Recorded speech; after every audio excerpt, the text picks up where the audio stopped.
What is going on, everybody? Welcome to Drew Code Sports Talk. I am your host, Cody Johnson. We got a brand new episode live on YouTube. I thank you guys so much for who is watching and joining us. And if you're listening on the audio side, thank you guys so much for tuning in and listening. We have a crazy full episode exclusively about the NBA trade deadline that just happened today as we're recording this on Thursday evening, February 6th. Also, too, All-Star teams, I guess. The new format has been drafted by the TNT crew, so that'll be very fun to see come, I believe it's next weekend that the All-Star weekend is taking place, which will be super fun that we'll probably talk about later on.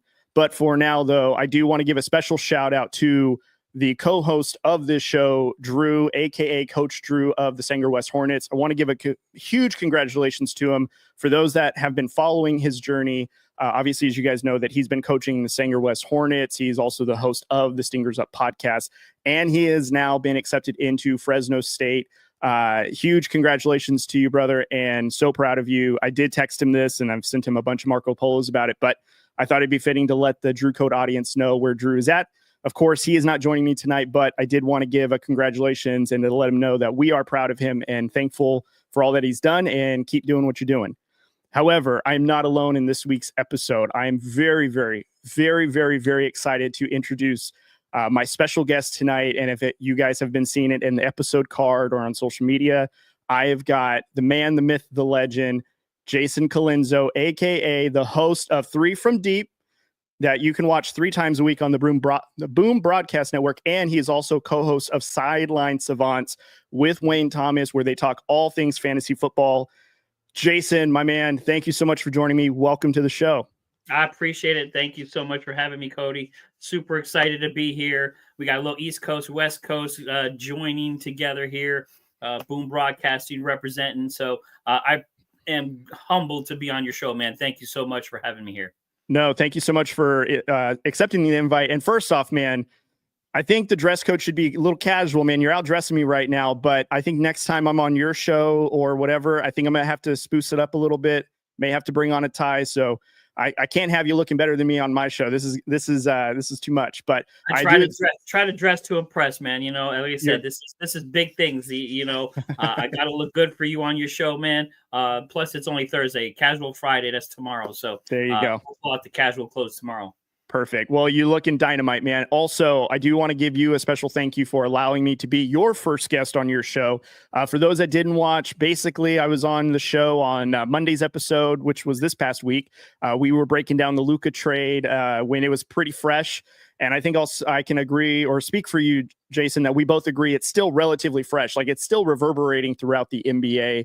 And we're definitely going to get into a lot of the NBA trade conversations, especially with the deadline passing, a ton going on. But I did want to give a little bit of fact for you, for the audience that don't know you, Jason. And that is that you're a diehard Giants fan, New York Giants fan, diehard Yankees fan, and also a diehard Knicks fan. And if I'm not mistaken, your Knicks are doing really well this season. So just briefly, tell me how you're feeling about your Knicks this season with the addition of Cat, with Bridges and with that whole team so far. How are you feeling about the Knicks this season?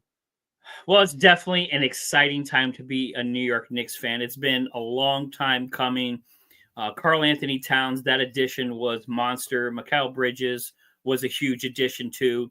But Jalen Brunson right now, the way he is playing at an MVP, and I do my MVP watch with my crack visuals here. I do my MVP watch, and look at Jalen Brunson has been playing unbelievable, and I do want to thank the Dallas Mavericks for getting rid of him. So thank you so much for trading another superstar away. But excited to be a Knicks fan. They have a heck of a team there right now, third in the East, kind of making our way up.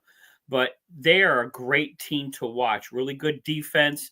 They move the ball really well. And when Jalen Brunson is on, he is on. So super excited to be a Knicks fan. I hope we can catch Boston maybe at second. I don't know if we got enough to catch Cleveland, but that's a whole nother story. We'll talk about Cleveland. But I think we're going to make some noise here in the playoffs. So be prepared. New York Knicks are coming back. It has been a lot more exciting than what I remember. And I think with the addition of Cat, I think it's definitely changed the dynamic of your guys' team. With the trade deadline passing, they made really no notable moves other than being a part of one of the trade partners for a 3-team trade that was kind of, I wouldn't say irrelevant, but it didn't affect them much. I think they got DeLon White. Yep. So are you happy that they stayed put at the trade deadline, or were you wishing that they would have done something more than what they did today? That's tough because, of course, the Luka trade has just spoiled everybody right now, because you would hope that your team would have made a splash like that. But I don't think something like that is going to happen for a long time again. But I'm kind of glad we stayed put. Look, I know we're a little light in the center department. I think we could have improved on that a little bit, but we don't have a ton of draft capital left. We gave a lot to get Bridges to the Nets, so a lot of those first-round picks we didn't have. We do have some seconds, but I would have hated for them to trade somebody away. With Hart, who is the heart and soul of that team, OG, Precious, those guys. You start breaking up that team, it would have hurt. So to not really get rid of anybody, to keep that core team together, I think that speaks volumes, because I think that means that they are happy with how that team is playing and how they are all playing together. I do miss Hartenstein. I think he's one of the guys I think we really could use to play next to Karl Anthony Towns. With Mitchell Robinson and some of their other kind of backup centers that they have. They are a little light in that department, but with Jalen Brunson, Karl Anthony Towns, and those other guys, I think they're playing well enough. If it ain't broke, don't have to fix it. So I'm glad you didn't split anybody up. I'm glad it didn't break anybody up. Let's go Knicks. All right. Are you a little apprehensive about Coach Thibodeau, like wearing these guys out when it come playoff time? Because he's known as a coach that runs his players hard no matter what. You're going to play as if it's game 1 or game 82. Are you kind of concerned about the endurance of the team with him being the coach? I don't think so. Tibbs has been around a long time. He's not stupid. I think he's going to, especially now that we're in the All-Star break, he's going to let these guys take a little bit of a breather. When they come back, I think you're going to probably see maybe some minutes checking, maybe Brunson on some of those, off nights or back-to-back nights. They may kind of hold him back and limit some minutes. So Tibbs has been doing this a long time. I think he's smart enough to know that once he gets deeper into the season, he's going to start kind of managing these guys a little bit better, because he knows that East is not to joke around. You got Cleveland is on point right now. Boston, the returning champs, just trying to take everybody out. The Bucks are up and coming. You got the Pistons, which is phenomenal to say. The Pistons playing really, really good basketball right now. The Miami Heat, and it's so on and so on. So you got it. The East is very, very deep right now. So he knows he's going to have to manage this team if he wants to get everything out of them for the playoffs. So I love that attitude. That's kind of an old school, get out there and play every day. This whole, management thing that the NBA hates, where they're sitting star players and, rest and all this other stuff. Look, these guys play basketball 365 days out of the year. They are in tip-top shape. These coaches know how to manage that. So I'm not worried at all. Knicks are going to make some noise in the playoffs. I like to hear it. All right. So I do have a Nick question for you that is not about this season. It's more of I want to know, because you're a diehard Knicks fan. We were talking right before we recorded, and you were getting to tell me about all your memorabilia and how you've gone to some games for all various types of sports. So I'm curious, when was your very first, have you gone to a Knicks game? I'll ask. Yes. Okay. When, multiple games or just one? I've been to a couple, and actually both of them have been in Miami. I've actually never been to the Garden. I was born in upstate New York, so actually never been to the Garden yet. That's on my bucket list. But I lived in South Florida for a very long time, so I would go watch the Heat and Knicks. Got to see Carmelo and Dwayne Wade play against each other a couple times, which was phenomenal. So not as much as I'd want to. I'd love to go every day, But yeah, I bet. Yeah, but it is nothing. When you go to a live NBA game, man, it is a whole nother realm, atmosphere. Yeah. Love it. I'm close here to the Washington Wizards. Up here in Northern Virginia. Haven't made it to one of their games yet. Hopefully, they can put a little better product on the court. That's tickets are probably cheap enough to go see them right now. Yeah, parking is terrible. That's when you go over there, parking's terrible. Yeah. But I'm kind of a homeboy. I love sitting at home and relaxing with my family and enjoying the games from here because, when you get to sit here and you can jump up and get something to eat real quick and everything. So, and we got instant replay. It's hard. It gets a little spoiled, You get a little spoiled with that. 100%. And plus, you gave me a little tour of your man cave. So I definitely agree. You're in the best spot to watch the game right now. But okay, fine. So you didn't see a Knicks game. So I'll ask you this. What was your very first New York team? Baseball, football, basketball? What was your first game you went to? And what was like a memory that you remember from that first game? 1986. I always grew up a Yankees fan. Baseball, I guess, my first love. I was born in upstate New York. My dad actually worked for the Middletown newspaper up there, and he was a beat writer for sports. So I kind of grew up he was in the 70s. So I grew up with stories of Reggie Jackson, Thurman Munson, Ron Guidry, George Steinbrenner, the arguments, the fights, some of the crazy stuff that happened throughout the stadium. I kind of grew up with that. So huge Yankee fan. And I remember visiting my grandmother one Sunday summer in Utica, New York, and used to be able to take bus trips from Utica to the stadium. And I remember my first trip to Yankee Stadium, 1986. We watched the Yankees play the Minnesota Twins and jumped on the bus, drove into the city. And this is back in the early 80s where the city wasn't very pretty. It still had the kind of bombed out cars, and it was still, it still had that kind of raw vibe to it. So here I am, this little munchkin getting out of this big bus, and there's Yankee Stadium in front of me. I only saw it on TV. And that's why I can remember it. I can still taste the air. And I remember walking into the stadium. You go to New York City, especially back then, everything is gray. The sky, the streets, the trains, everything is gray. So you kind of walk in the stadium's gray. But you walk out of that tunnel and then you see that field, and it's the brightest green that you've probably ever seen. It's almost blinding, and it's instantly you felt the rush of every Yankee player, the history, everything. That just moment, and that's why I feel it. Still get goosebumps to this day. I feel it to this day, and I remember watching Dave Winfield get hit by a pitch. There was a little scuffle.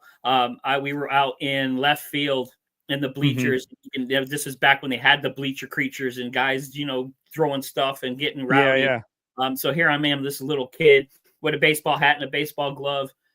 It was magical. I don't think I can ever have that feeling again. I've been to the new Yankee Stadium. I just went this past year again. Got to watch them play the Pirates, which was awesome because I got to see the Pirates rookie, and of course my brain's not working. Skeens. Paul Snead, I think. Skeens, yeah, I got to see him pitch. It still was awesome. It still was a great feeling, but nothing is like the original Yankee Stadium. The history, you felt everything, and just again that field, to see it as a little kid, larger than life. I'll never forget it. I'll take that with me forever. And I thank my grandmother for taking me. That's such a cool story, man. Just to have the nostalgia of like remembering the colors, the smell, and all that stuff, man. That must have been really cool to witness. I can still taste the hot dogs, man. It's a whole different, when you get and my son, I'm hoping to take him to a game here soon. He's going to kind of get a little bit older. I have a young son, so his first Yankee game, he was still in my wife's belly. We went over here to Baltimore and watched a Yankee game during Derek Jeter's farewell tour. It was his last season. So my wife was pregnant at the time. So he's been to a Yankee game. He's just never seen it. So, we got to change that now. Soon. I think that's going to come this year. Okay, good. Yeah. Now, so, yeah. Well, Aaron Judge from Fresno. Yeah, Aaron Judge from Fresno, he might catch a bomb from one of those home runs. So exactly.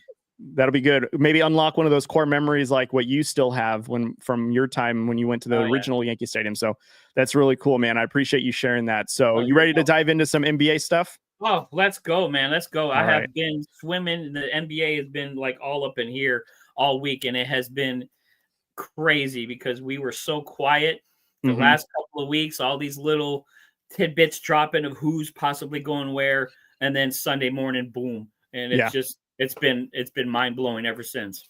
Yeah. Well, I want to go through a particular trade from a person that you and I mutually respect and care for. And of course, he was going through it majority of the season. And that was when the Jimmy Butler saga began. Of course, I'm talking about our good friend, Mike Davis, the president of Boom Broadcasting, the network that you have 3 from D, on their network. And of course, the Jimmy Butler saga started probably back in November. It kind of carried on in December. There was rumblings of the Phoenix Suns going to, Golden State. Dallas, I think, was even in the mix. The Houston Rockets at one point were named in there. So we finally got a conclusion to that. I think it was yesterday is when we finally have a conclusion. And the Golden State Warriors finally were the team that pulled the trigger, traded for Jimmy Butler. They give up Andrew Wiggins, and they also give up Kyle Anderson and a couple of picks to acquire Jimmy Butler. And all they required was Jimmy Butler. They didn't get anything else back other than him and his attitude. And he signed a 2-year extension on top of that. So I guess my question involving this, Jason, is 2 things. 1, did Jimmy go to the right spot? And 2, does this make the Golden State Warriors better? Well, Jimmy going to the right spot, anywhere that was going to pay Jimmy was the right spot for him. I think right now, his motivation, I don't even think was championship wise, because I think the Milwaukee Bucks were also in on that. There was a bunch of other teams that wanted his services that I think would have been a good fit for him, especially to get a chip. He wanted that contract extension signed, and it was just weird the way it all went down, because he even said, I don't want to go to Golden State. I only want to go to Phoenix.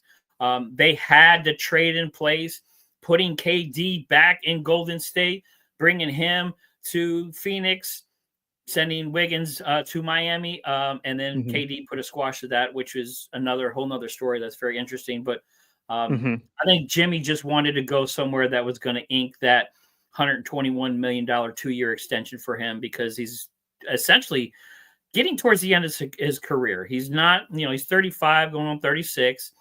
I'm not saying that that's old, but in basketball terms, you're not, you're not a superstar anymore. You are essentially a role player. So was this a good fit for the Golden State Warriors? That remains to be seen. If you get Jimmy Butler, the Jimmy Butler that dragged the Miami Heat to 2 finals that they really shouldn't have been there, but they literally rode Jimmy Butler in those playoffs to the finals. If they get that Jimmy Butler, the guy that plays ball, heart and soul, all his other drama, if you compartmentalize and put that away and just look at Jimmy Butler, the basketball player, and his heart, he's phenomenal. He's one of those guys I want him on my team, because he's going to give me everything he's got to play basketball, because he loves it that much. It's just, unfortunately, the baggage does come with it.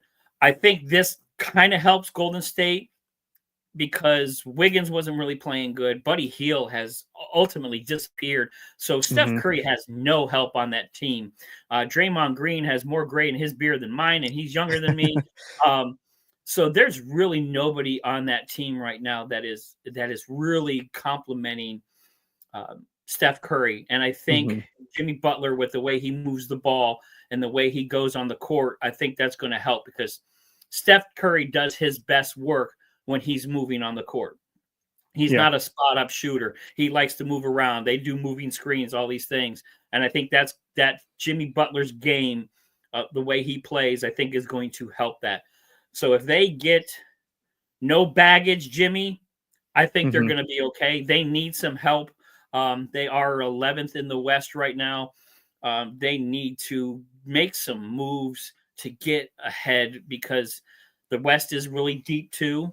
Mm-hmm. And, I think that this is going to hopefully work in the short run for the Golden State Warriors, depending on if they make the playoffs.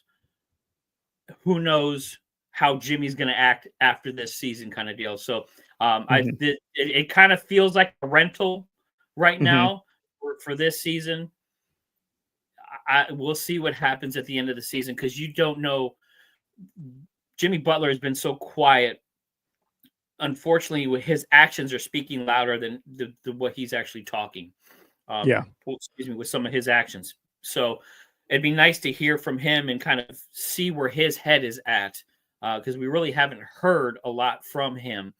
But this is definitely an interesting trade. I think of because it's all the trades that didn't happen with Jimmy Butler. Like him going to Golden State, all right, he finally found a home, put him in the jersey, get him out there, let's see what we got. Play some basketball. Hopefully Steph Curry can finish out his career because even though he doesn't look like it, he's not, 25 years old anymore. He's getting up, towards the end of his career. So it'd be nice to see him play on some good teams before he leaves. But all the teams that Jimmy didn't go to, I think that was more exciting and more drama than him actually going to the Golden State Warriors. Yeah. And especially too, like this was his fourth team that he, for all intents purposes, did his little temper tantrum to, get off the team. And now he's with Golden State. I feel like Golden State probably overpaid, in my opinion, for Jimmy Butler that, again, what you mentioned, probably past his prime, because I don't see how playoff Jimmy Butler really gets activated, quote unquote, considering that he's basically missed the last 15 of 20 games, and a majority of it has been because of him being suspended by the Miami Heat. So I don't know. I did see the Lakers and Warriors game. This was in January.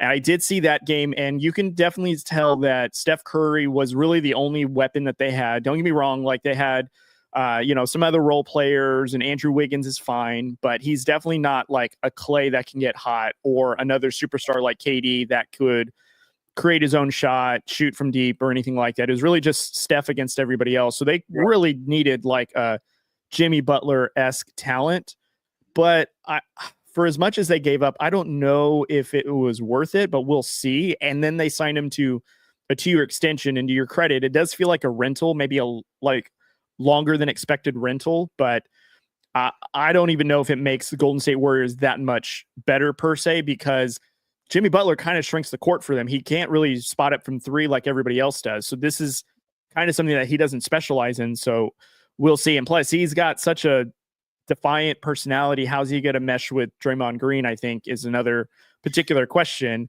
And I think you even put a question on Out of Pocket today. I did a little hit for Mike on his NBA trade deadline special, and you're like, over under when they come to blows. And I don't know what the line set at, but if it's at 30 days, I got to take the under on it because they're going to butt heads for sure. So I give it a week. I give it a week right now. It's going to be very interesting.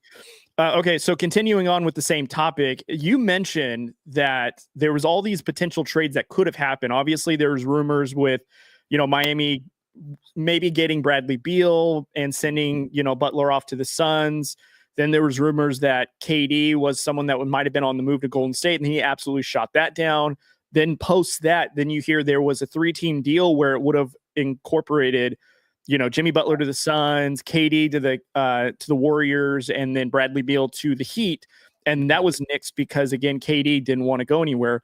Yeah. How do you feel about that? KD didn't want to go back to the Warriors and wants to stay on the Suns. Like, the Suns are not going anywhere, and KD maybe has an opportunity to change the tide for Golden State to be competitive, and yet he said no. So what's your take on that? It's interesting. I don't know if KD still has that, I don't know, almost hatred inside of him. Look, he got beat up when he went to Golden State. When he left OKC from losing against Golden State and then joined the enemy and then proceeded to win some chips. Mm-hmm. He was blasted for that. Then he leaves, goes to Brooklyn, doesn't do really anything there. Of course, he had injured that Achilles, so it took him a little bit to come back. Really didn't do anything in Brooklyn. Needed to get out of there. Finally made his way back to the Suns. I don't know. KD is a hell of a talent, but to me, he's part of that James Harden, Kevin Durant. They are mercenaries for hire. They'll get you 30, 40 points, but they're for hire. They're kind of like video game players. Do they move the needle on the team? You see it in Phoenix right now. You have 3 really good NBA basketball players on there with Beal, Booker, and KD.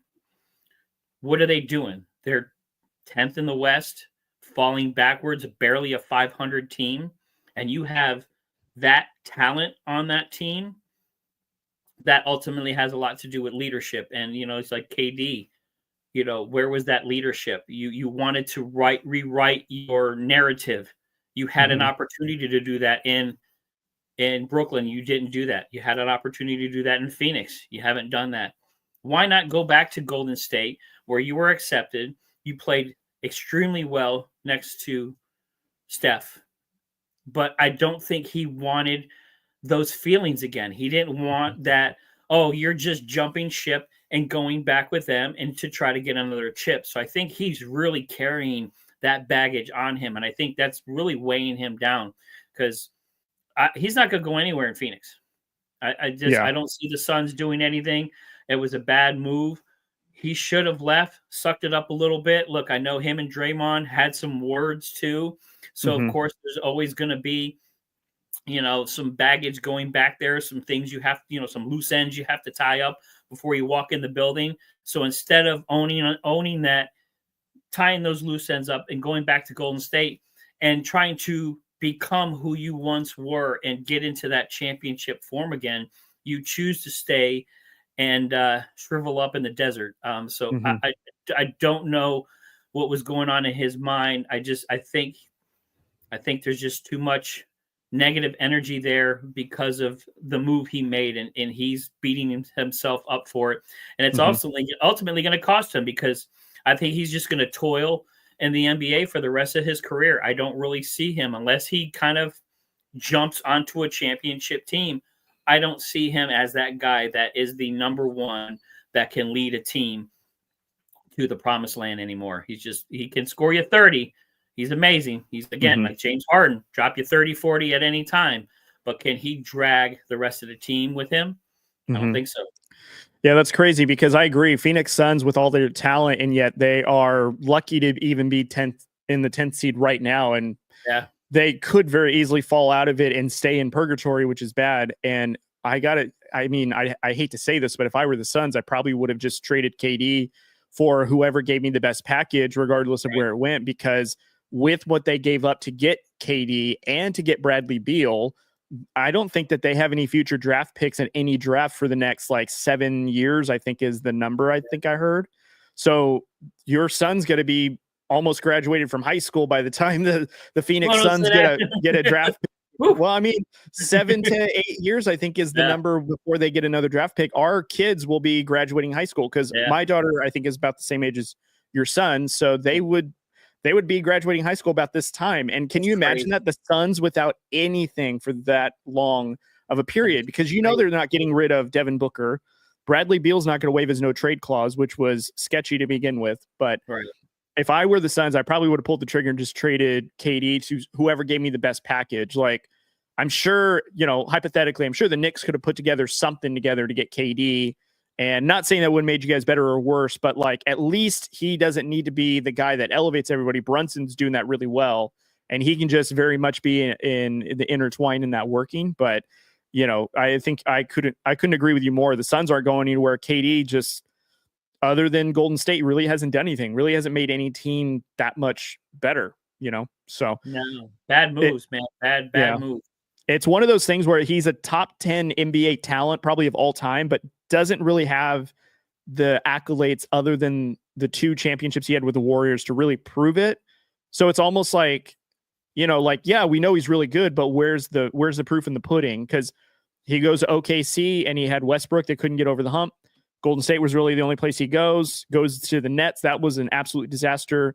Now with the Suns, same thing, not any better. So, yeah, it's a shame too, because he's a hell of a player, but I said it before, he's a mercenary. You can pay him some money to come get you 30, but other than that, he is not going to lead you to the promised land because he's just not that guy. He needs to play with somebody, and I think again that's why he didn't want to go to Golden State, because he knew. And he knows that Golden State, that's Steph Curry's team. No matter what happens, no matter what they win, no matter how many chips he wins with them, MVPs, etc., Steph Curry is always going to be the leader of that team, and he's always going to be second. And I think that burns the heck out of him. I bet.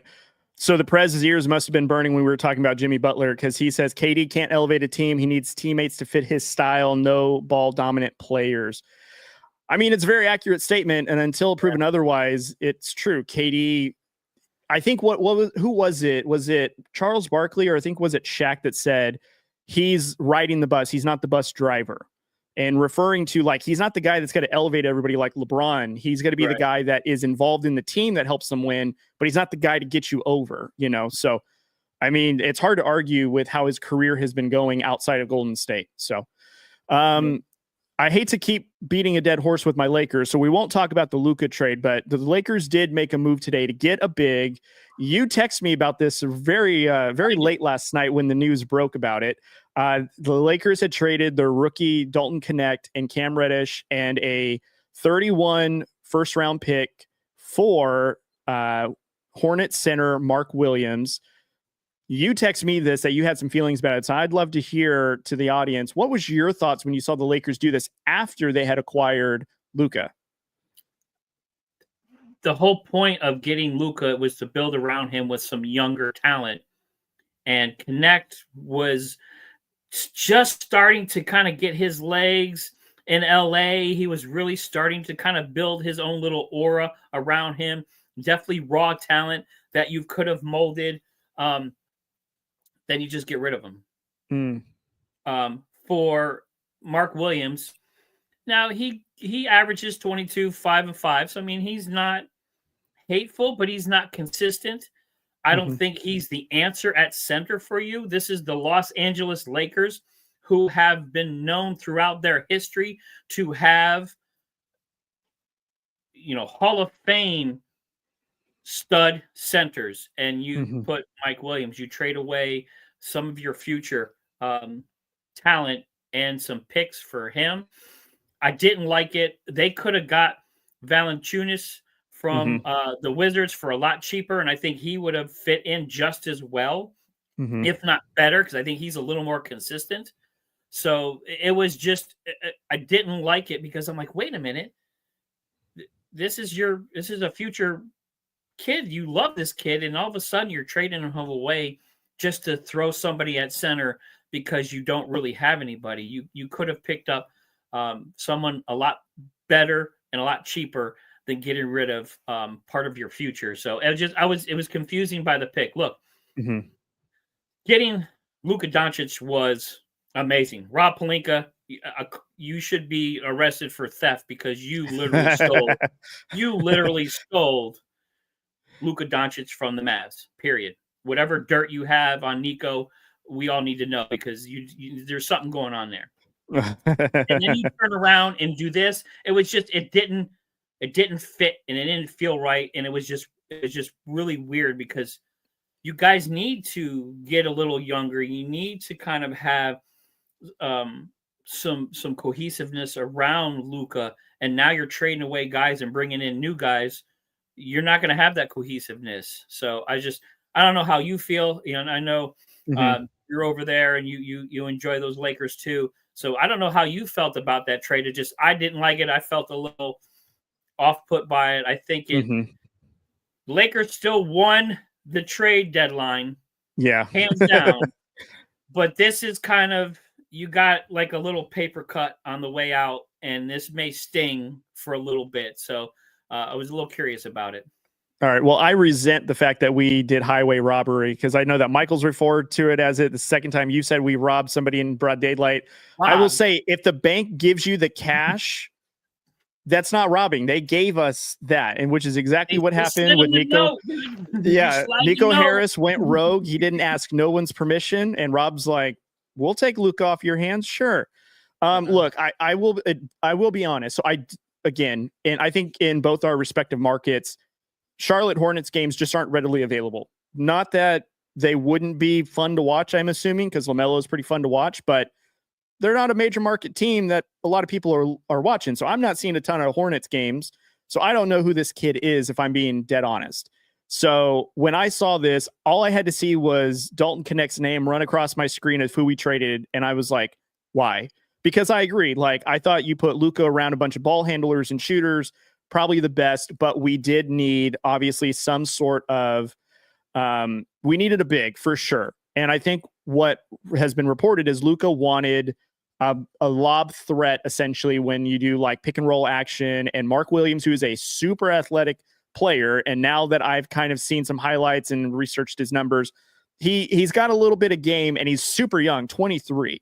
So if the Lakers plan does hold true, and let's say he spends the next 5 seasons with the Lakers, Luka, and let's just say the next couple of seasons with LeBron alone, imagine the kind of experience and knowledge this kid's going to get in a JJ Redick offense, a team that actually is playing with a purpose and not just kind of playing like YMCA basketball because you're really not going anywhere in the East like what the Hornets were doing. Right. I don't like it on the face of it, but I think ultimately when you get a player like Luka, I think this just goes to prove you can get players that may not be top tier at their position. And because Luka will elevate you and because LeBron can elevate you, you hope for the future in terms of like, we don't need you to be Hakeem Olajuwon. We don't need you to be Anthony Davis. We just need you to be really good in moments that we call upon you. And I think that's where Mark Williams is probably going to shine. I do think, though, that we still are kind of be about the same team. I don't know if we're going to go that far in the NBA playoffs because I think a lot of other teams in the West did much better than we did at this particular moment. But I think the Lakers for the future, they have very interesting building pieces. And like I was saying on your show, depending on free agency, how that may look, what if KD on the final year of his contract says, hey, I'll run with the Lakers for 1 season because he's a mercenary and he runs with LeBron James. And now you got LeBron James, KD, and Luka, all because we were able to get a young center who's on the cheap right now.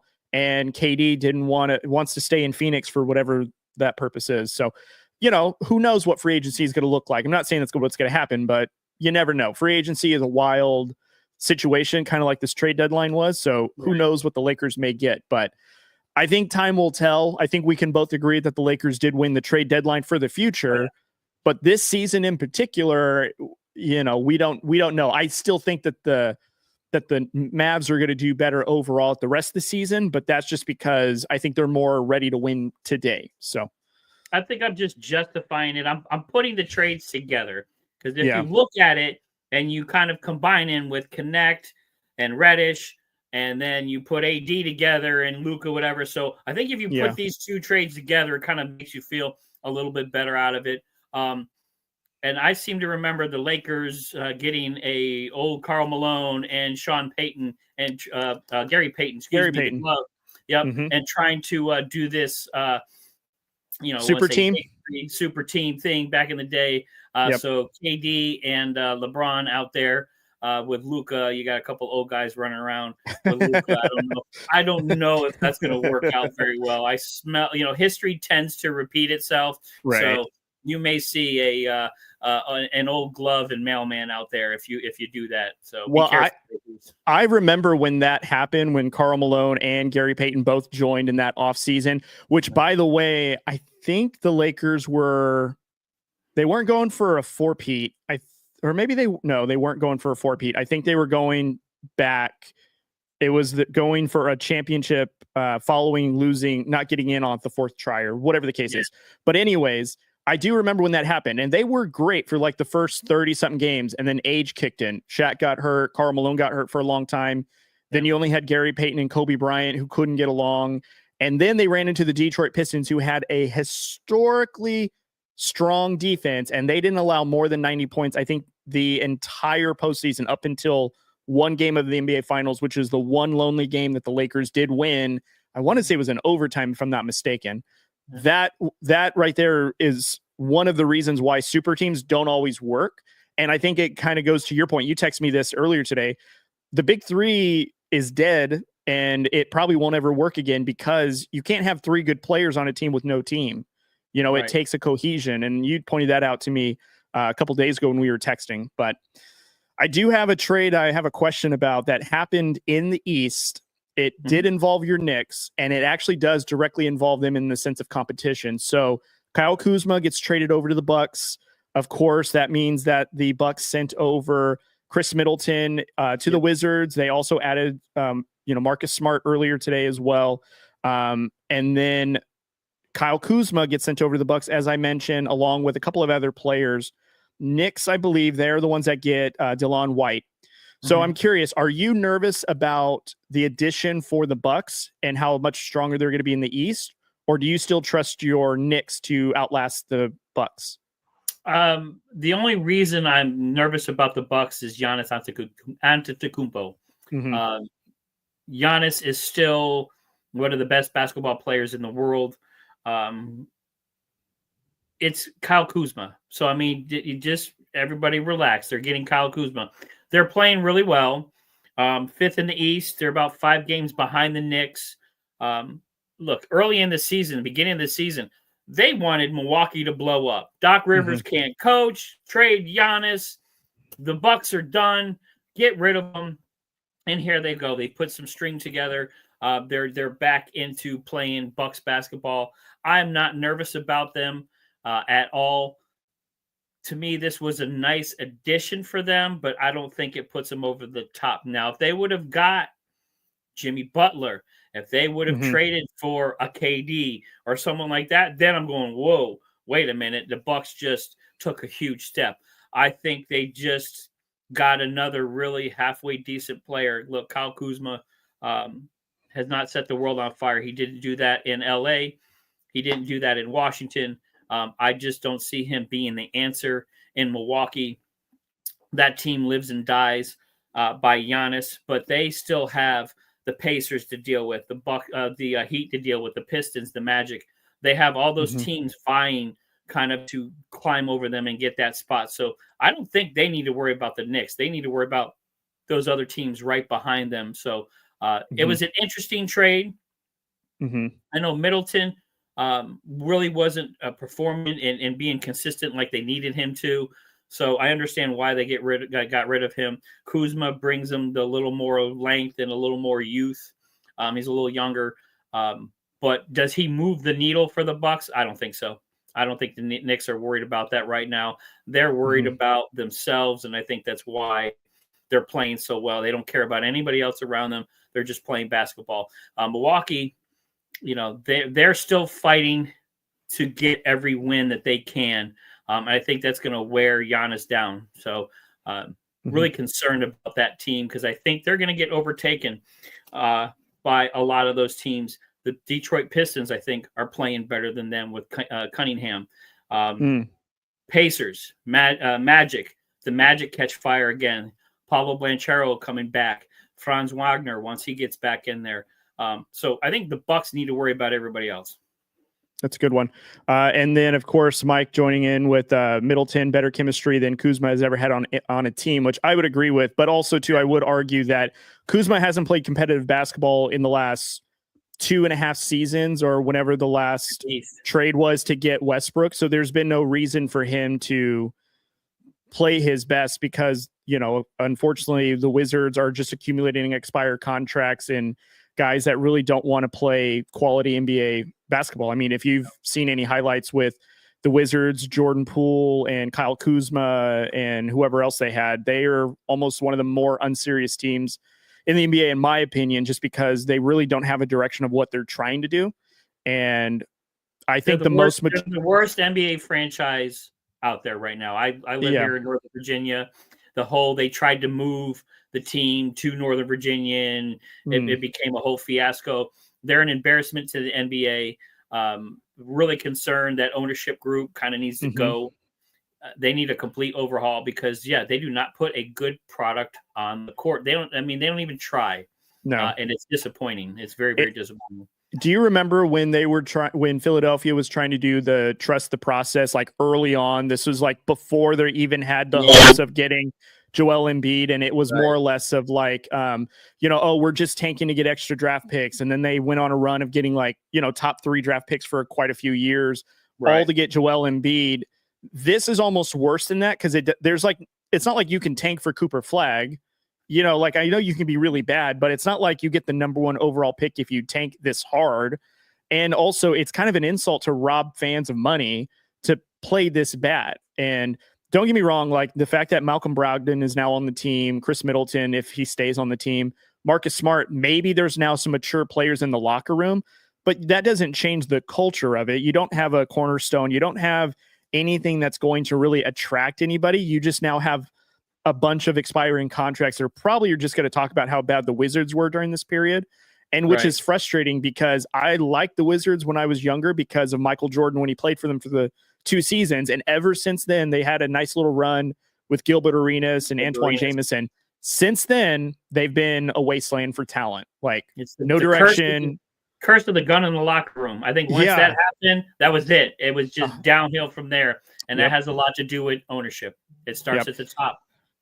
So another trade that kind of rocked the Eastern Conference and would probably affect the Knicks. And I think you and I could agree, this is probably the team that's going to be the toughest team to beat come playoff time. And that's the Cleveland Cavaliers. They made a trade to acquire DeAndre Hunter from the Hawks, which is a little rare because this actually was from 2 Eastern Conference teams, both within their respective division, making a pretty big trade where the Hawks sent LeVert, they sent Neg, and then they sent 2 second picks, and 2 future pick swaps. And the Cavs received DeAndre Hunter, who by all respects is like a Chris LeVert, but upgraded to another level because he does all the things better.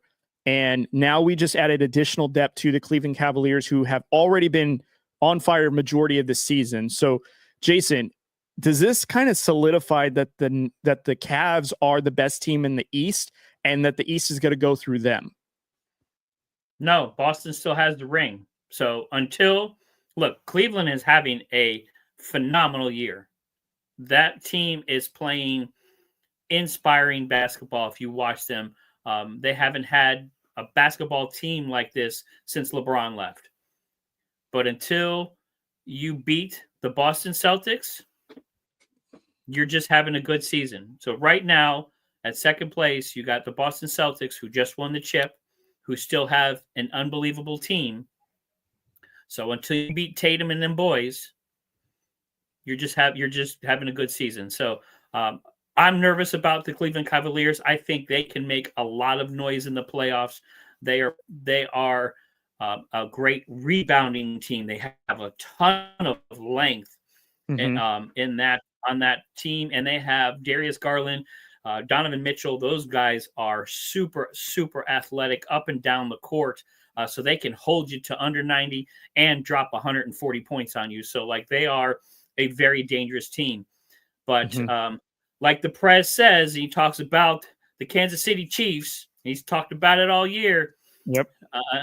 You can't be the man until you beat the man. So until the Cleveland Cavaliers beat the Boston Celtics in the playoffs and win that chip, you're just having a good year, because there's been a lot of teams that have had a lot of great seasons. Until you get the ring on your finger, you've just had a good season. That's very true. I think the Cavs went to the semifinals last year, if I'm not mistaken. Did they make it to the semifinals, or did they bounce in the first? I can't remember. No, I think they made the semifinals last year. I have to double check. I'm curious if Donovan Mitchell is enough of an X factor to do that, because Donovan Mitchell is kind of hovering around that superstar talent where he's really good, but is he elevating the team to achieve greater things? And to your credit, they have a really good team playing super inspiring basketball, but is that enough to conquer the East? I think that's very, very good. Do you trust the Cavs more or your Knicks more, though, if there was a series between the two? You can't ask me that question. Do I not trust my New York? You can't ask me that. You want me to get kicked out of the league, out of the club. I'm making you earn your neck colors tonight. I trust Jalen Brunson more than I trust Donovan Mitchell. The way that they're playing, the way that Jalen Brunson right now is MVP. Donovan Mitchell has had some off games. Garland's had to pick them up. They've had other guys on that team that have had to pick them up. So lost to Boston last year. And I think it was the first round. So I was trying to fact check here real quick. But I trust Jalen Brunson more than Donovan Mitchell. As a team, if Cleveland's on, they are going to be really tough to beat. I think the Knicks have enough athleticism to beat them. I don't know if they have enough length. And that's where I talked about Hartenstein earlier. You got to rebound in this league right now. If there's so many, we talked about this before with guys chucking up threes. You see 53s a game. That's not unheard of. So you got a lot of clanking going on, of that ball coming off them boards. So you got to have a lot of length, down low. And Cleveland, they do. Those guys can get rebounds like crazy. So that part of it I'm worried about. Athleticism-wise, I think the Knicks got them, but defense and length, I think Cleveland, if they're on, they're going to be tough to beat. I hope that series comes in the first round. I'll be texting you throughout the whole time. Okay, so I have a couple of questions to end off our first part of the show before I carry on to getting to know more about Jason, because you guys, his story is pretty phenomenal. So stick around for that. I appreciate that. But for this trade deadline, I know that you and I have a bunch of notes in front of us about a lot of trades, but I'm curious from you, do you have a trade or two that you want to point to and say, like, this has a lot more implications than people realize? And if so, what is that trade or multiple trades that you want to highlight? Period. Spurs. Losing myself here. Fox to the Spurs. Playing with Victor Wembanyama, De'Aaron Fox on that team. Chris Paul facilitating the basketball is going to make a lot of noise in the West. And I think that's why your Lakers needed to get a center, and they were desperate because the West is so tall. You got Joker. When he gets healthy, you're going to have, my man from OKC here, Chet Holmgren. Oh, Chet Holmgren, yep. Yep. So you're going to have a lot of length in the West. So you better have somebody pretty tall down there. But De'Aaron Fox playing with Victor Wembanyama. Victor Wembanyama is an alien. He is, I attribute to, like, way back in the day, if you first saw Wilt Chamberlain coming out, or you saw Lou Alcindor, we'll go way back, even before he changed his name. So all of a sudden you see somebody that is larger than life, that is insanely athletic and can do moves on the basketball court like a guy that's 5'9". You put that with De'Aaron Fox, who is super athletic, has a lot of length to him, can get up and down the floor, can create his own shot, can drop 30 and 10 at any point in time. You pair him next to the Parisian Pillar, a.k.a. Wemby. That matchup is going to wreak havoc. Look, I know right now the Spurs 12th in the West, but this trade is going to vault them. I know they won their De'Aaron Fox's first game with the Spurs. They ended up winning the game. But I think this is going to make a lot of noise. And you just made San Antonio an even bigger destination. You talked about free agency. The San Antonio Spurs, over the past 30 years plus, have been one of the most consistent, well-run organizations in the NBA. They have an eye for talent unlike any other team.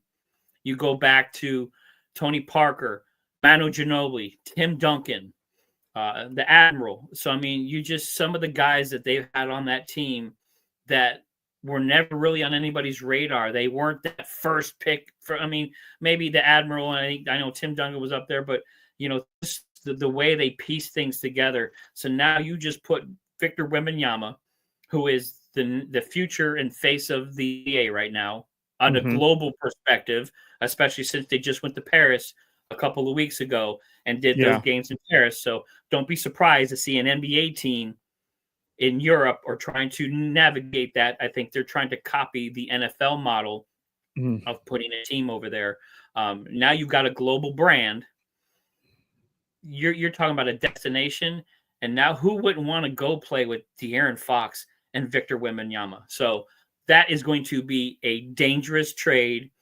That is going to change the landscape of the West, and that is going to vault the San Antonio Spurs, I think, into the playoffs and where they can make some noise, because now you're bringing, knock on wood, Chris Paul, unbelievable talent, just had some of the worst luck, wrong place, wrong time, his whole career, which is unfortunate.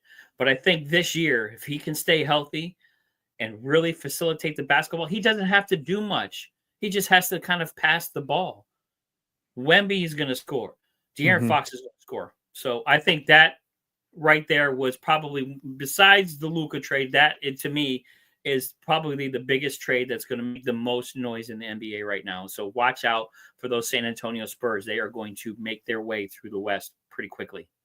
I love that. Okay, so Jason, you're very notorious on your show, 3 from Deep, to have a top 5 list. And I even did one with you on your show.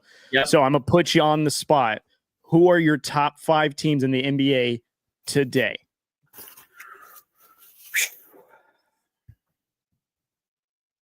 Man, okay. Number 1, OKC. Okay. Shai Gilgeous-Alexander, Club Shai, MVP watch. They're right now my number 1 team. They are very dangerous, athletic, like nobody's business. I got them number 1. Cleveland Cavaliers number 2. So right now you have your top team in the West, your top team in the East.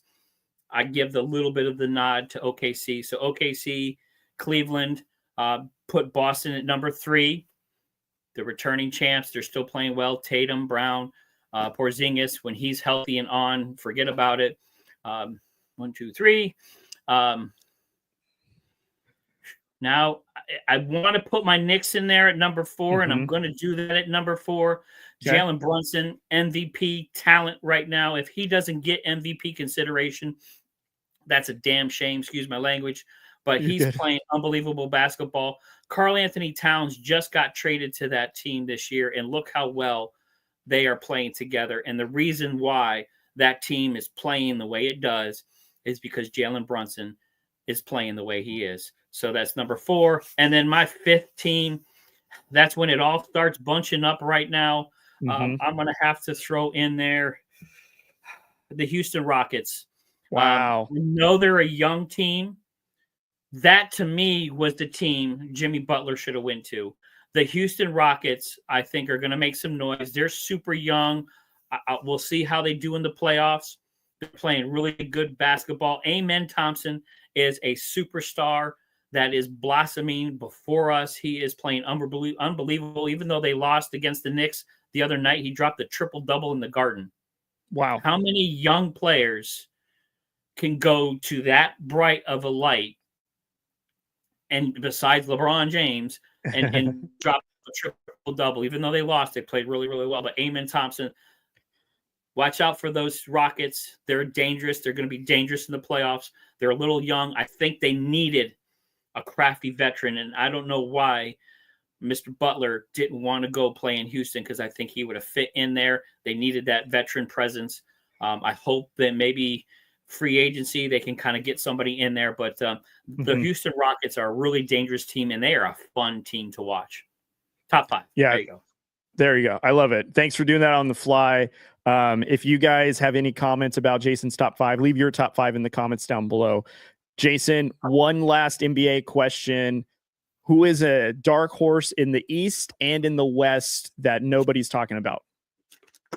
East, Detroit Pistons. Start talking more about them, guys. Cade Cunningham is showing why he was a top draft pick. They're playing great basketball. We haven't seen that much excitement in Detroit in how long? They've been toiling at the bottom of the East for how long? They're playing really, really good basketball. Watch it. I think they can make some noise. They are making their way up in the East. That's why Milwaukee needs to be scared.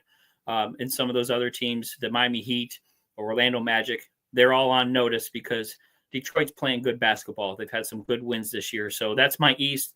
And in the West, again, I'm going to talk about the San Antonio Spurs. I know they're 12th, but with Aaron Fox and Victor Wembanyama, Chris Paul, they are going to make some noise. If they get into the playoffs or even the play-in, West, you're on notice. Be careful because, Joker is having an MVP season. I think he's up there too, but Denver's not playing very well. I'm surprised they didn't do some more moves, during the trade deadline to put somebody and pair somebody with Joker. So they still have some question marks there. But give me San Antonio. I think if you face them in the playoffs, you better watch it because they are just ultimately super talented right now and tall. I mean, you're not getting near that basketball hoop with Victor Wembanyama standing in front of you. Can you imagine that first round matchup if the Spurs get a play in and let's say they get the 8th seed and then that's OKC and the Spurs. So you got Chet going against Victor. You have Fox going against CGA or SGA, excuse me. Jeez Louise. Can you imagine that first round matchup? That'd be insane. It would be. There's so many great possible playoff matchups right now, but ultimately everybody wants to see the Dallas Mavericks play the Los Angeles Lakers in the playoffs. Yes, I think 100%.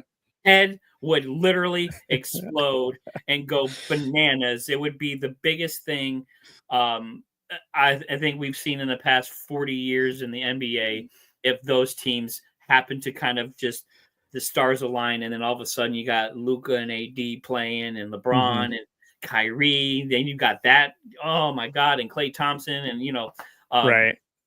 That would be insane. Yeah. And what's funny is, so I think you know this, ESPN flexed one of their games. I think it was the Pacers, or no, it wasn't the Pacers. It was two Eastern Conference teams on Saturday. They flexed it to put in the Lakers and the Pacers for Luka's debut on Saturday. Because of course, we got to have as much media there as possible. So it's already theater to begin with ESPN. I imagine they're probably going to do another schedule flex with Dallas and the Lakers. I think they meet up later this month on the 25th or something like that.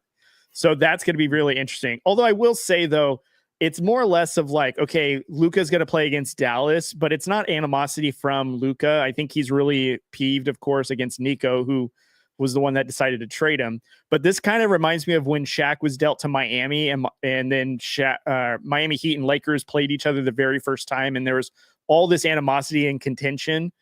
It just doesn't have the personal element to it like what Shaq and Kobe did. But this is very reminiscent of like a lot of bad blood from even back in the old NBA days. I kind of missed it. Like it's kind of good to see a little bit more chippiness, or the stakes are a little bit higher nowadays because there's some stuff behind it. I feel like this is what the NBA needed for some theater, I love it. I miss those days. I grew up, in the 80s and 90s where chippy was the norm. Right. Guys didn't hug it out at the end of the game. They weren't Facebook friends and tweeting and all this other stuff. No, Charles Oakley was looking for you after the game. Oh my God, the bad boy Pistons. I miss those days where there is, some hate. They hated, Michael Jordan hated everybody, and everybody hated Michael Jordan. So I mean, it was you didn't see that. You haven't seen that in a long time, but I think Luka's got a huge chip on his shoulder right now, dude. I think that's, I think behind the scenes, especially backhand comments on his way out. I mean, it's one thing you get traded. That's one thing. But the whole, we're going to question him. We're going to call him fat and lazy, and he doesn't want to play. That. And then not only that, now you have your whole fan base in Dallas is angry. So I mean, you have you have a cauldron bubbling right now. And I think if AD gets healthy and you have a full complement in that first game, I just Twitter is going to blow up. I think ESPN, Stephen A. Smith may have an aneurysm. He's going to go bananas. So I think it's going to be one of those things that it's going to be theater plus. They may do a whole day and just do a whole day at this. Forget media day at the Super Bowl. It's going to be media day in front of, I think they play in Los Angeles first, and then I think they go back to Dallas the second time they meet up. So it's going to be just insane. But we love it. It's why we love sports, man. This is why this madness of waking up Sunday morning and just your jaw hitting the floor.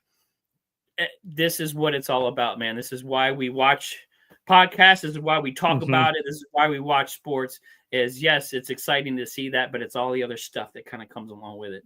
100%. What's Luka's career high? 73. Look for him to break that when he plays Dallas the first time or any point in time the rest of the season. I think he's going to set a lot of scoring records when he goes up against them in the near future. So we'll be on the lookout for that. Just conquer the world, dude. He's not, especially with the Mamba mentality, and that's the other kind of like X factor. He was a huge Kobe Bryant fan. Kobe Bryant came out of I'm going to say came out of hiding, but came to watch Luka Doncic because that's how much he respected him and actually talked to Luka in his native language. And he was freaked out that Kobe Bryant knew how to talk to him in his native language. So the respect factor, that thing right there, I think Luka shooting hoops in the quiet in that building is going to put him somewhere that I don't think he ever thought where he'd be. So I think this is going to really charge him. And I think you're going to see a completely focused and different Luka, one we want to see. I was making fun of it. I'm like, okay, you got Luka Doncic and LeBron James on the same team. How many flops and complaints are you going to see? Luka Doncic is notorious for complaining about the refs and pointing guys down as they're going down the court and everything. And of course, LeBron is the same thing. The LeBron, complain about the refs, but I don't think you're going to see that, Luka. I think this is you've awoken a beast that is he's going to rip up this league right now because he had that kind of talent, and that's what makes this whole thing still unbelievable to this minute. It's still hard to wrap your head around it because that's what kind of talent Luka Doncic has. As a Lakers fan, dude, ride the wave because it is going to be one heck of a ride, dude. Believe me, I'm trying to hold myself back from all this excitement because I'm sure I'm an annoying Lakers fan, but I'm trying to be like, it's cool, guys. We got a long ways to go, but let's be honest. We have Luka freaking Doncic. Like, how are you not excited? And it's gonna be a fun ride. But the NBA in general is just getting a lot more fun. I think what's been cool, and I'll speak for myself, now that the big three factor of teams trying to accumulate nothing but talent left and right is kind of like finally washing aside. Now it's more or less of like getting two good players that can fit a role and then fill out from there. Now you see more parity within the league. Kind of look at the Phoenix Suns, who are kind of the last dying breed of like a big three, quote unquote. And then you look at like what, San Antonio, to your credit, is doing. They've got a franchise player. They added a quality all-star who could just completely take over a game if needed. And it's more just a two-man game now. It doesn't need to be a big three. It doesn't need to be a super team. You just need to have really two great players that are on the team that are willing to do what it takes. And I think the NBA is probably the most fun it's been in a long time, even though, ironically enough, to tee up your show, you had a fun show where Steph Curry ruined the league or, because of the NBA three ball. But look at the scoring, look at how the game is played. It's no longer just big guys that can't dribble. Like you have to be, you have to be able to be in sync with your team, shoot, dribble. You have to do it all now. You can't just be a guy that's hiding on defense any longer. So I appreciate the segment that you just gave me about the NBA. You guys, let's get to know Jason a little bit. So Jason, of course, is a podcaster. He does Sidelight Savants, which is a fantasy football podcast with Wayne Thomas, who is his co-host. And then he also does host Three from Deep, which is on the Boom Broadcast Network. So Jason, what got you into podcasting? It's actually pretty crazy. I've been in a fantasy football league for 10, 12 years now. Actually, 10 years with a core group of ours. I used to work at a store, and Wayne Thomas used to work with me, and he was part of a fantasy football league. And I'm like, dude, I'll join. I'm down. So I jumped on his league, and we've been doing it ever since. And this is not just once a year. We talk trash all year round. We do a standard league, and we do a dynasty league, which is dynasty league all year round, and you draft players and kind of stuff.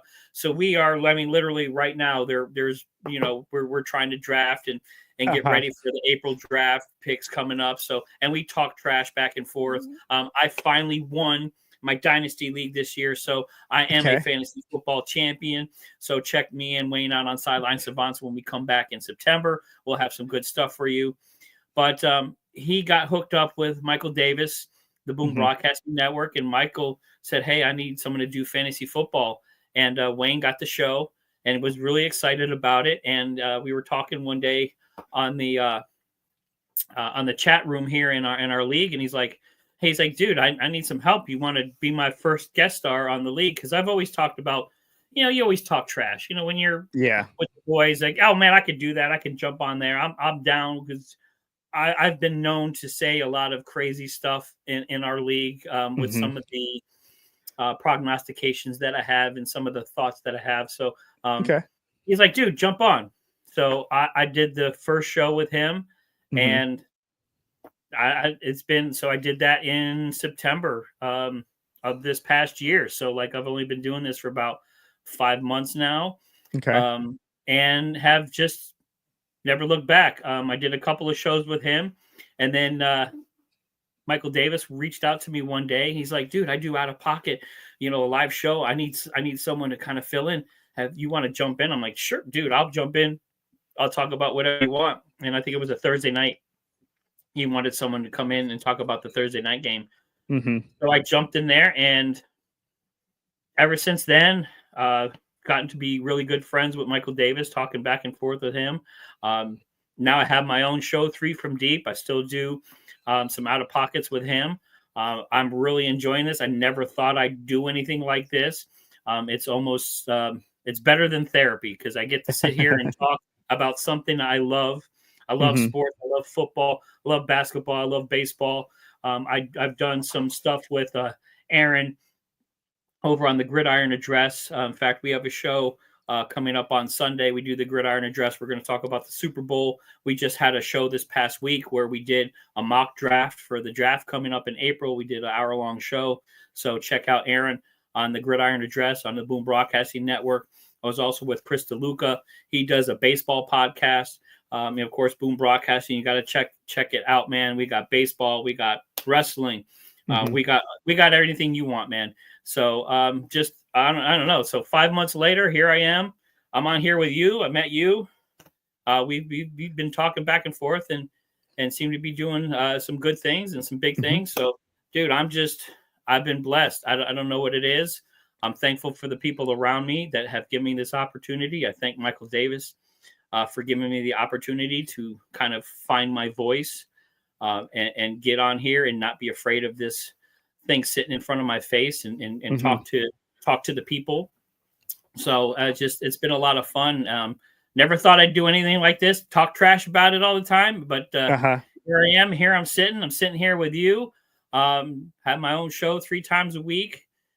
Can't wait for fantasy football to start again, because then I get to hang out with my boy Wayne again.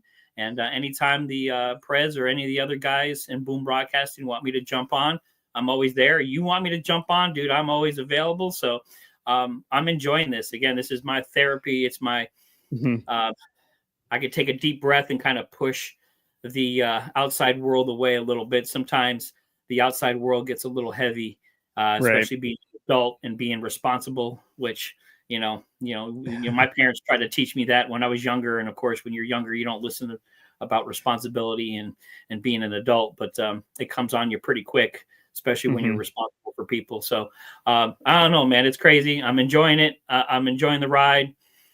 I get here, I meet some great people. I get to talk trash about sports, and which I love. As you can tell behind me, I got all my stuff behind me. So it's been a weird ride for the past 5-6 months. I just didn't think I'd ever be doing something like this. Yeah, well, I'm honored to have befriended you. I mean, we did Out of Pocket together. I think this is back in October. I think Michael had DM'd me out of the blue on Instagram and just asked if I would ever come on. And I was like, yeah, I'd come on. And we coordinated. I got to meet you and Wayne.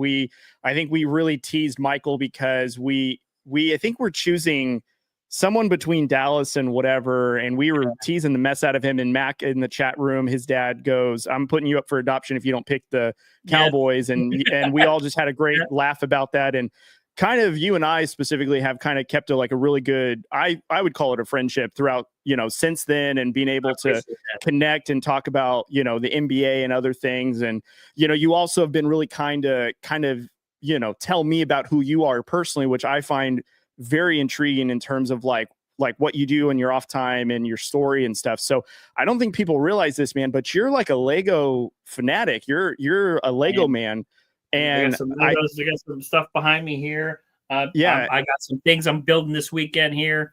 I got my dragon back here. I got my Shackleton ship. So yes, I'm a huge Lego fan. My wife loves to do it too. My son loves to do it. So it's something we actually do as a family. I was a huge Lego fan when I was younger, and then kind of lost that. And now that I have a son that loves to and enjoys it, I kind of got back into it. And again, just one of those things you can kind of sit there for a couple hours and just lose yourself and go back to being a kid again and have some fun with your family and kind of create something with your hands. I have a lot of fun with it. And now I got Legos all over my house. So the Legos then, okay. So I have kind of now 3 questions now that you said that. So my first question regarding your Legos is, what is your most expensive Lego set that you've purchased? Well, I got a gift from my mom, which is funny because my mom, she's like, for Christmas, she's like, you're older now. I can't buy you a car. Gifts are expensive for, I know you don't want a tie or a sweater. He's like, Mom, I want a Lego. So she loves it now that she can buy her son, who's 49 years old, some Legos. So she actually bought me the big lighthouse that actually lights up. That was one of our more expensive ones. And then the one behind me here, the Shackleton ship, which is Dennis Shackleton, which I love. I love history. So if you guys don't know the history,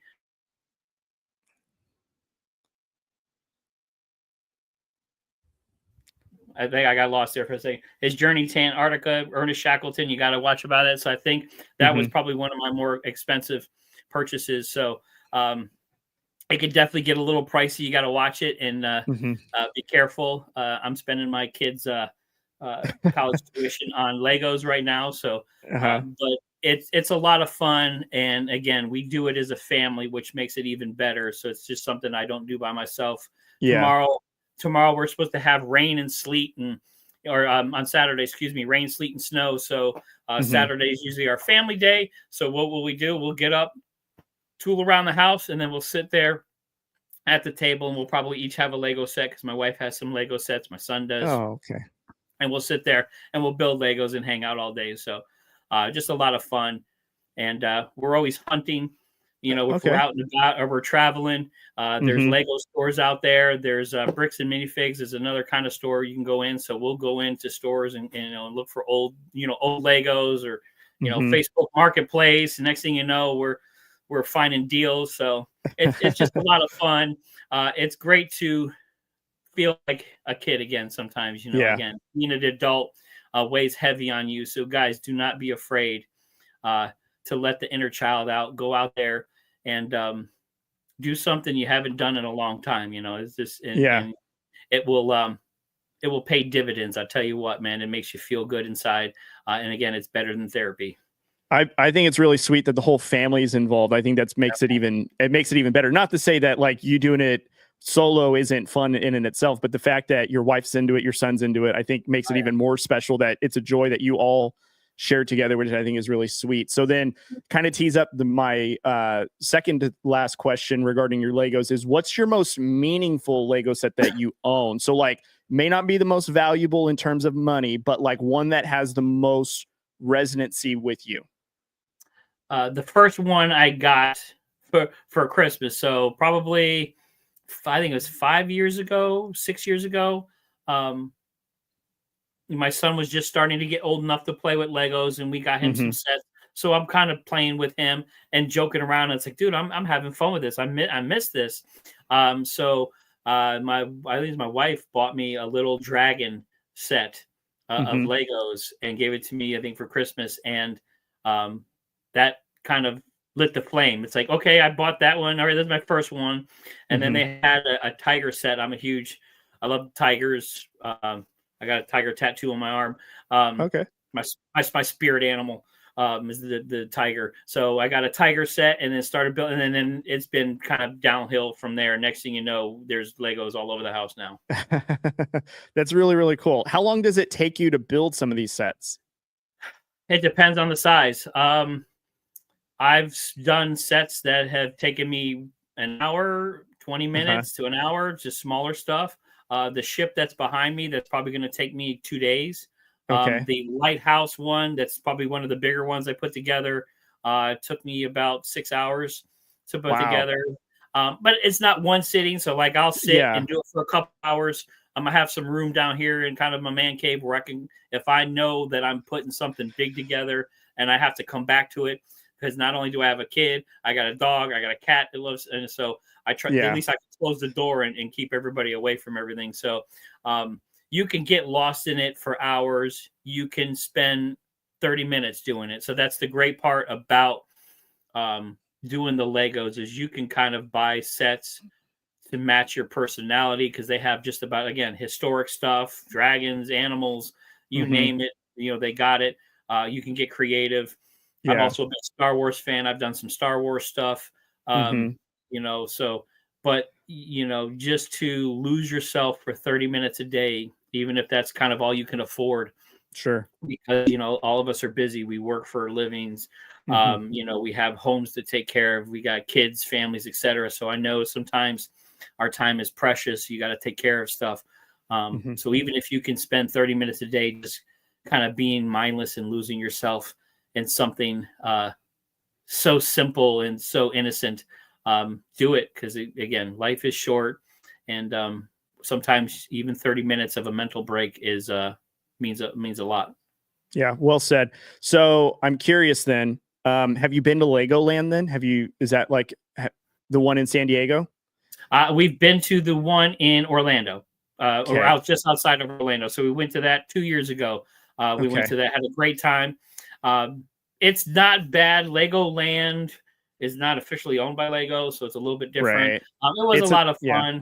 It was a lot of fun. It's a theme park. Amusement parks are amusement parks. You wait in line, you eat bad food. But it was pretty cool. My son enjoyed it. He's a big Lego fan. He loves Ninjago, ninjas and stuff. So, he got to ride one of the rides that are in Ninjago and take pictures and kind of hang out. We went with the grandparents, so they had a great time too. So good. Legoland was a lot of fun. I'd still rather sit home and put them together.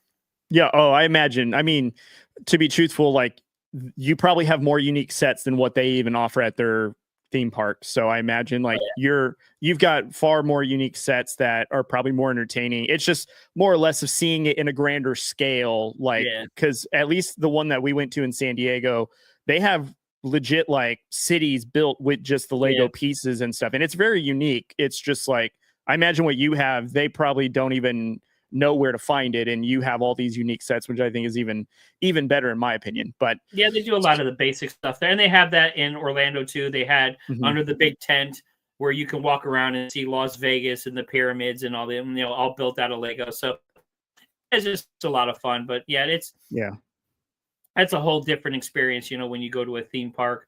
I prefer Disney World a little bit more because I'm a little more Disney World nostalgic. But Sure. Legoland was fun. We did it. We got to do it. We say we got to do it. Yeah. So it was a lot of fun. Only fitting. If I heard that you had never been to Legoland, I probably would have been more shocked than the fact that you participate in doing Legos with your family, I think. Okay, so you also were telling me, and I find this really interesting, you're also a big movie buff, which is not what I want to ask you about quite yet. I've got that queued up to the end, but you did tell me that you're a big 90s hip hop fan, which I think is phenomenal. So I wanted to put you on the spot and give me your top 5. I won't do that to you because I think that's too much pressure, but who were some of the artists that you listened to that inspired you, that you fell in love with, of course, during the time that you found them and still listen to them today? Well, when I first, started listening to hip hop, I was in South Florida. I'm originally from New York, but I lived in South Florida for a long time. So I got to hear Run DMC and some of the mainstream rap music back in the, in the early 80s. But what really lit the fire is, I still remember it. I was 13 years old and I bought A Tribe Called Quest Low End Theory. And listening to Tribe Called Quest and that album, that was it. So they are still one of my top groups, artists, whatever you want to say. Tribe Called Quest, love them. So once I started listening to that, it just branched off. Nas, huge Nas fan. Still, I think Illmatic is the greatest hip hop album of all time. Please argue with me on that one. It is a masterpiece for a 16, 17-year-old kid to do what he did. Rakim, big Eric B and Rakim, big Rakim fan. You talk about a guy that changed the game, the godfather kind of true street hip hop. I'm a big fan of the Boot Camp Clique, which is Smith & Wesson, Black Moon, Helter Skelter, Sean P, rest in peace. Huge fan of them.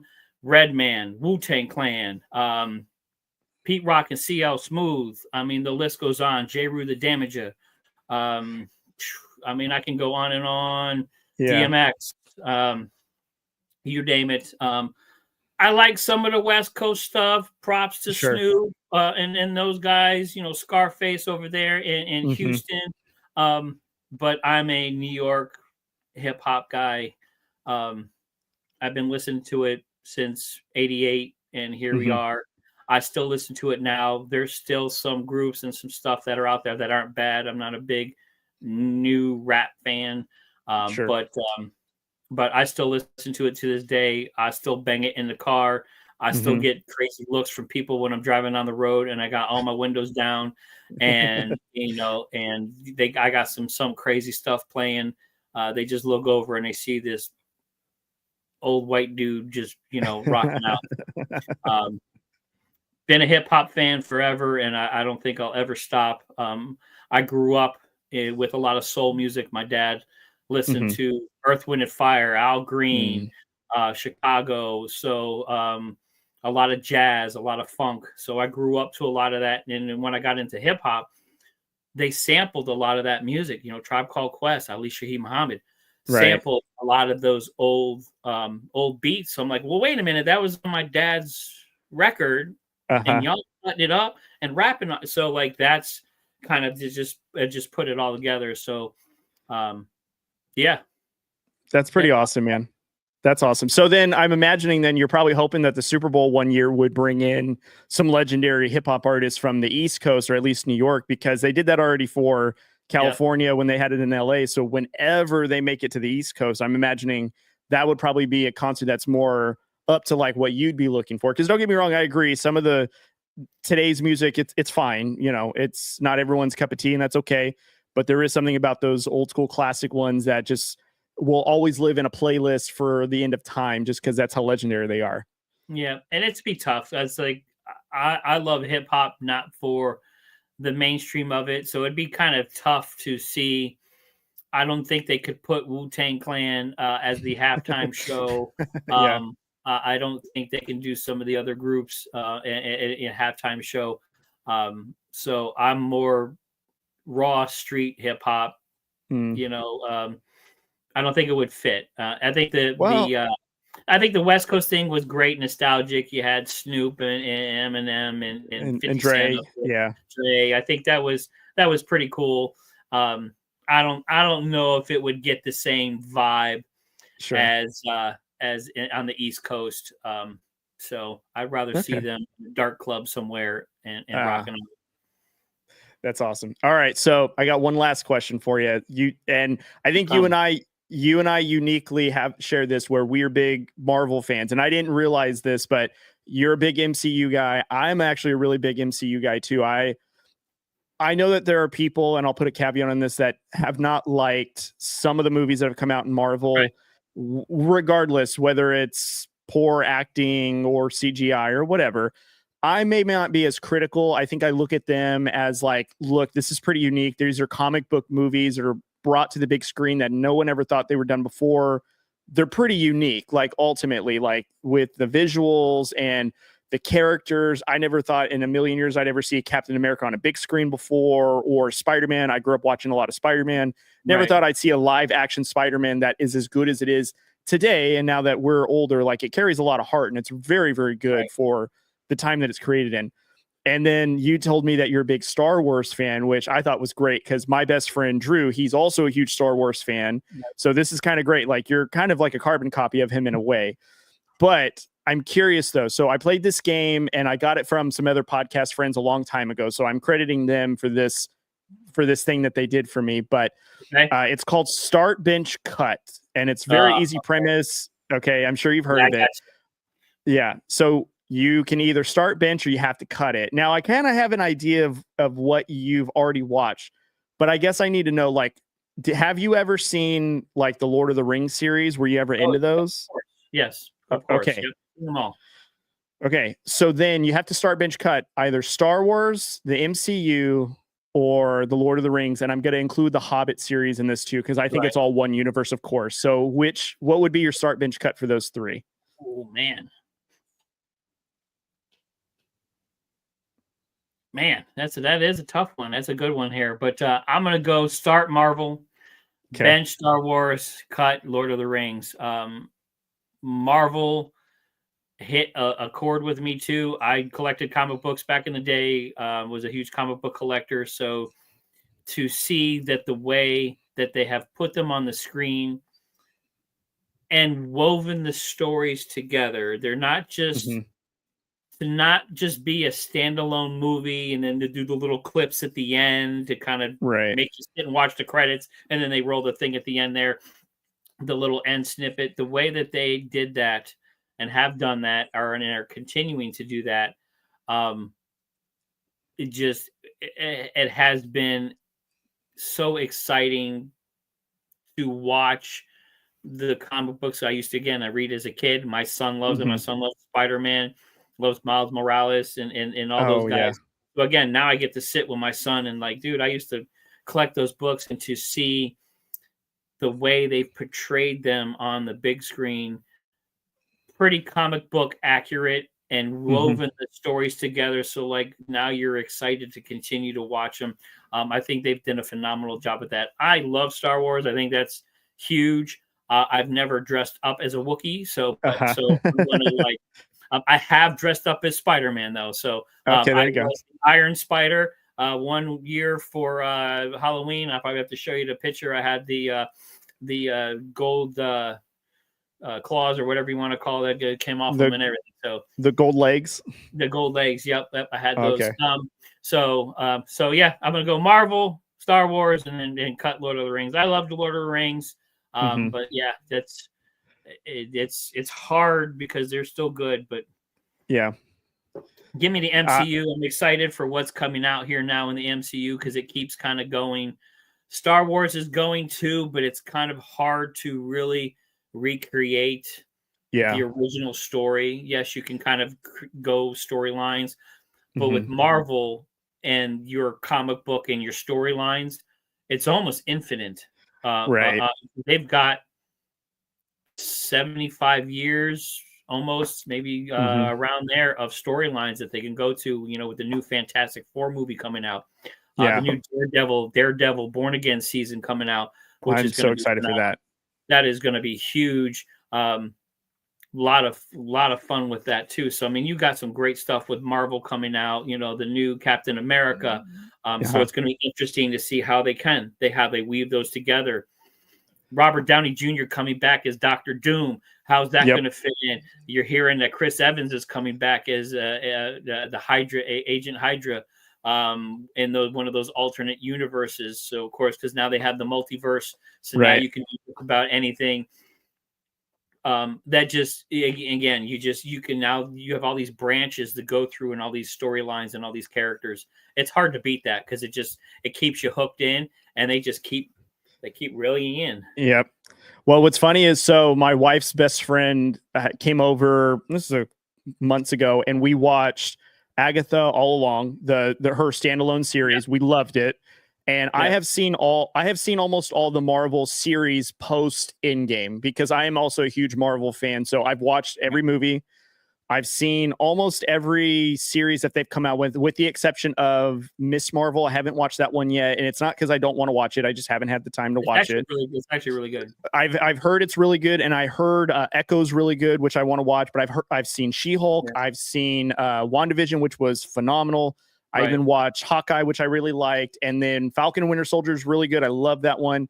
Loki is probably my top favorite series because at the very end, the payoff where he becomes the tree of timelines or whatever it's called. God King Loki, man, the god of time. So I mean, it was beautifully done. But what was great was though is I was trying to get them to watch all these series and how they intertwine. And I don't know if a lot of people appreciate the creativity it takes to cross them all, because it's really hard for Marvel to go 15 years and cross over all these storylines and still like getting callbacks from way back in this particular movie or that particular show. It's very, very impressive. So I love like what they do. I'm super excited for Daredevil because I watched it when it was on Netflix and I loved it. I absolutely loved it. It's one of my favorite shows to watch, and I almost want to binge it again just so I'm caught up, because this new series is going to be almost I don't know if it's a continuation, but it's not going to be too far off the original one. So I'm really excited for Marvel. I think they pick up 5 years after the last show because, of course, Vincent D'Onofrio's in it as Kingpin and everything. I hope it's. I'm going to say I hate saying it this way. I hope it's as violent as the original show. I want it to be as violent. That's what made it so gritty, impactful, and dark as it was. And my wife says it all the time. She's like, "Oh my God, it's so violent." But that's who Daredevil is. He is that with those Midnight Suns with Daredevil and the Punisher. Right. And I hope they bring Ghost Rider. Hook us in, Marvel. I hope they bring Ghost Rider. Take my money. I'll give you all of it. I'll want to see it all. And Moon Knight. You threw Moon Knight in there. So it just, again, the way they weave it all together. But yeah, super excited for that show, man. It's going to be insane. Love it. It is. I'm going to have to text you when all the episodes drop so I can have someone to talk to, because I don't know if my wife's going to want to watch it with me, but at least somebody I know is just as excited as I am. Oh, yeah. I'll probably be like, did you see those episodes? And we'll have a lot to talk about. But oh, yeah, definitely. Jason, my man, I am so thankful to have gotten the chance to talk to you. Thank you for telling us all about the NBA and at least your trade perspectives. Go ahead and drop where people can find you and the shows that you're on, and go ahead and plug away whatever you have coming up. I appreciate that, man. Again, I am super honored to be here and talk with you. So it has been my pleasure to be here with you, man. You have no idea. So it's very excited. But yes, you can catch me on the Boom Broadcasting Network, guys. If you have not gone on there yet, like and subscribe. Get to Boom Broadcasting on the YouTube channel. I am in 3 from Deep 3 times a week. You can catch me Monday, Wednesdays, and Saturdays at 12 p.m. You can also catch us on demand. 3 from Deep is all about the NBA. I do sprinkle a little bit of some creativity in there, so you got to check it out. And then coming back in September, once an NFL rolls around, you'll catch me on Sideline Savants with my boy, the commissioner, Wayne Thomas. We'll talk about all things fantasy football, and we have a lot of fun with that. But that's where you can find me. I'm also on Facebook, Instagram, X, whatever you want to call it. Just check me out, and we appreciate it, guys. I appreciate you listening to me. And then Cody, I appreciate you and Drew Code Sports Talk for having me on here. It's been an honor and a blessing, man. I thank you so much. No, the honor is all mine. Thank you so much. And I appreciate the friendship that we've kind of grown over the time of chatting about sports and now other things. So, and also you being very honest on the show here and letting us get to know you. I really appreciate it, Jason. Again, everybody, all that Jason had said regarding, the channel, his show, all that is going to be linked in the episode card down below. Please go check out 3 from Deep 3 times a week. It is a great, easy listen, I will say, because I usually try to participate or at least watch it when it comes out. And it is a very good and quick, informative show. I really enjoy it. So please go check him out on the Boom Broadcast Network on YouTube. And if you guys are watching, please subscribe to this YouTube channel and go subscribe to the Boom Broadcast channel, which was much appreciated. All the support is greatly supported and loved and needed. And we love it when you guys participate. So please feel free to do so. We're signing off now. Jason, thank you so much for your time. Everyone, be well, be kind to one another, and we'll catch you on the next episode. So we'll see you.